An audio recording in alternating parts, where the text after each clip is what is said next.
તો 20 તારીખ સુધી જે થાય મોજ મસ્તીથી જે થાય કામ ધંધો કરજો. દવા છાંટવાની હોય, નેદવાનું હોય કે વાવવાનું હોય એ બધું કરજો. હવેના જે મહિના છે એમાં ભલે થોડો પડે ને હપ્તે પડે તો ખેડૂતો માટે હિતાવહ છે.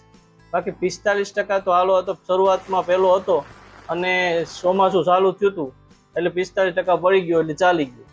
બાકી આગળના મહિનામાં જો એક મહિનામાં 45 પડે તો રહીશું અને બચે શું અને ખેડૂત ખાય પણ શું. નમસ્કાર, હું છું જોગલનાથન, મારી સાથે સાગર જોશી. અમે બંને મિત્રો આજે તમને વેધરની માહિતી આપીશ. આમ તો ગુજરાતના તાપી, વલસાડ, સુરત ના અમુક તાલુકા સિવાય અત્યારે હાલમાં કોઈ વરસાદ નથી.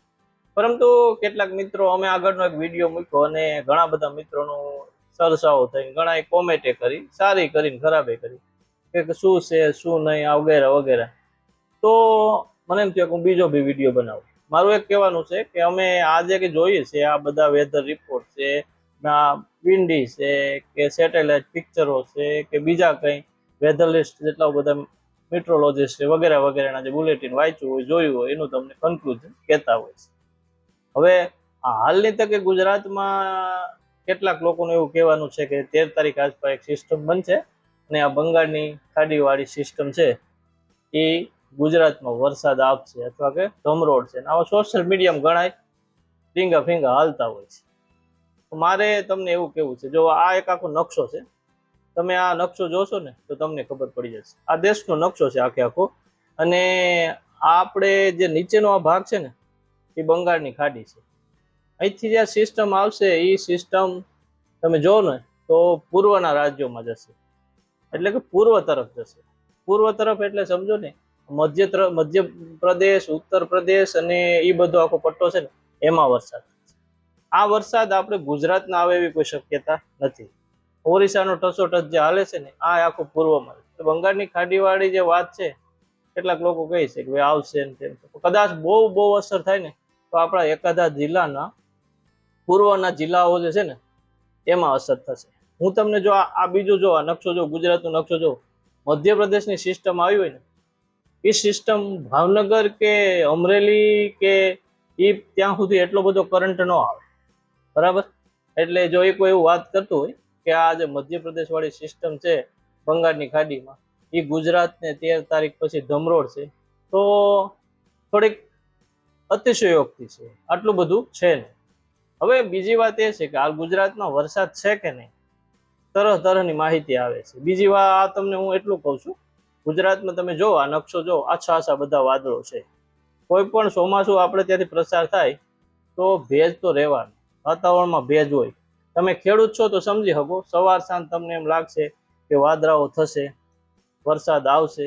સાંજે બી એવું થાય કે વાદળા આવશે, વરસાદ આવશે, પણ એવું આવે નહીં. બહુ તો એકાદો રેડો આવે, દેશી ભાષામાં કહું. એટલે એથી વધુ કંઈ છે નહીં. આ તમે જો આ ગુજરાતનો આખો નકશો જોવો ને તો તમને ખબર પડી જશે. દેશનો નકશો જોવો તો ખબર પડી જશે. ગુજરાત ઉપર કોઈ એટલા બધી કોઈ સિસ્ટમ નથી, ઘનઘોર વાદળો પણ નથી. જે કાંઈ હતું ને એ બધું જતું રહ્યું છે. હવે તો શું છે, હવે તો તમને એમ લાગશે કે ઉનાળા જેવો માહોલ લાગશે બપોર વચ્ચે 12-1 વાગ્યા સુધી, કેમ કે ભેજ નથી. અને બીજા નંબરમાં હું તમને એમ કહું છું, થોડો પવન વધુ ફૂંકાય છે અને આને કારણે કોઈ એવું બને એવું લાગતું નથી અને છે પણ નહીં, બરાબર. એટલે કોઈ ગભરાવાની, કોઈ ચિંતા કરવા જેવી કોઈ ઉતાવળે ન કરતા. તો 20 તારીખ સુધી જે થાય મોજ મસ્તીથી જે થાય કામ ધંધો કરજો. દવા છાંટવાની હોય, નેદવાનું હોય કે વાવવાનું હોય એ બધું કરજો. કોઈ આવી જવાનું છે નહીં કે કોઈ એમ કહેતું હોય કે પડી જશે ને આમ થશે ને તેમ થશે. એ બીજે પડે તો વાત જુદી છે, પણ આપણે આવવાનું નથી. કેટલાક લોકો એવું કહે છે કે હમણાં આપણે ગુજરાત સરકાર, આપણે વેધર આખી હવામાન ખાતાએ કીધું ગુજરાતમાં 40% ઉપર વરસાદ પડી ગયો. જુલાઈમાં વરસાદ પડ્યો, બહુ સારું થયું. પણ આમાં તમે એક ડેપ્થથી વિચારો ને તો મને એવું લાગે કે આમ યોગ્ય બી નથી. 1 મહિનામાં 40% ઉપર વરસાદ પડી જાય અને 3 મહિના બાકી છે, તો 3 મહિનામાં બીજું શું થાય? અને જરૂરિયાત કરતાં વધુ વરસાદ પડે તો એ બી ખોટું છે. અને આવનાર દિવસમાં બીજા મહિનામાં જો આવું થાય તો પાકની શું સ્થિતિ છે? એટલે હવેના જે મહિના છે એમાં ભલે થોડો પડે ને હપ્તે પડે તો ખેડૂતો માટે હિતાવહ છે. બાકી 45% તો હાલો હતો, શરૂઆતમાં પહેલો હતો અને ચોમાસું ચાલુ થયું હતું એટલે 45% પડી ગયો એટલે ચાલી ગયું. બાકી આગળના મહિનામાં જો એક મહિનામાં 45 પડે તો રહે શું અને બચે શું અને ખેડૂત ખાય પણ શું. એટલે બીજા નંબરમાં એ બી એક તમને કહું કે જે વિસ્તારમાં સૌથી વધુ વરસાદ થતો આપણું ગીર નાઘેર કહેવાય, ત્યાં આ વખતે વરસાદ ઓછો છે. અને ઘણી જગ્યાએ અમદાવાદમાં 46% સિઝનનો વરસાદ પડી ગયો છે. ગઈ વર્ષે અહીં 2.5 મહિનામાં જે વરસાદ ન પડ્યો એ વરસાદ અહીં 15 દિવસમાં પડી ગયો છે. એનો મતલબ કે આ ચોમાસાની સિસ્ટમમાં, આ ચોમાસાની ઋતુમાં આ વખતે ખંડવૃષ્ટિ છે. જે પેલા લોકોએ વાત કરેલી ને હવામાન વાળાએ, આપણા દેશી બધાએ, કે ખંડવૃષ્ટિ વાળો વરસાદ થશે, ક્યાંક થશે ક્યાંક નહીં થશે. આ વખતે પણ એવું બની શકે. અત્યારે તો આપણે શરૂઆત છે એટલે પાંદડા જોઈ લીલા અને એમ થઈ ગયું વાહ ભાઈ વાહ, પણ ઘણું વિચારીને કર્યા જેવું છે. આવું બધું હજી આગળ ઘણું બધું અપડેટ થઈ શકે છે. અને બીજી, હાલ જે પૂર્વમાં વરસાદ પડે છે ને, એથી બીજો માહોલ એ પણ છે, જ્યારે પૂર્વમાં સતત વરસાદ પડે ને ત્યારે પશ્ચિમમાં વરસાદ ન આવે. મેઘાલય, ચેરાપુંજી, ત્રિપુરા અને એ જ્યારે બહુ ધોમ વરસાદ પડવા માંડે ત્યારે આખી વરસાદની ધરી બાજુ સરકી જાય અને પશ્ચિમ બાજુ ન પણ આવતો હોય એવું બની શકે. એટલે આ વરસાદ જ્યારે આમ જાય છે ત્યારે પાછો આમ ઓછો આવે છે. આપણે તો એવું માનીએ છીએ કે 20 તારીખ પછી આપણે સિસ્ટમ આવશે અને અરબીની સોમનાથ ઉપરથી સિસ્ટમ આવશે ને આખા ગુજરાતમાં વરસાદ પડશે અને લાભાલાભ થશે. પરંતુ આ બી એક શક્યતા છે, બસ બીજું કાંઈ નથી.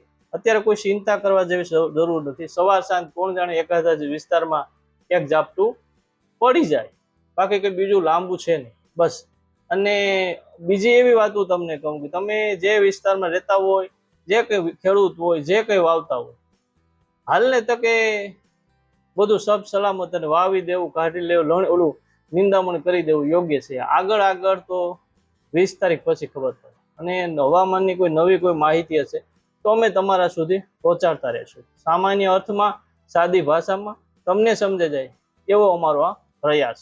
બસ બીજું એવું કશું નથી કે તમે ગભરાઓ ને અમે તમને કે એવું કશું નહીં. જે કંઈ છે ખુલ્લું અને દીવા જેવું ચિત્ર છે, બસ આટલું જ.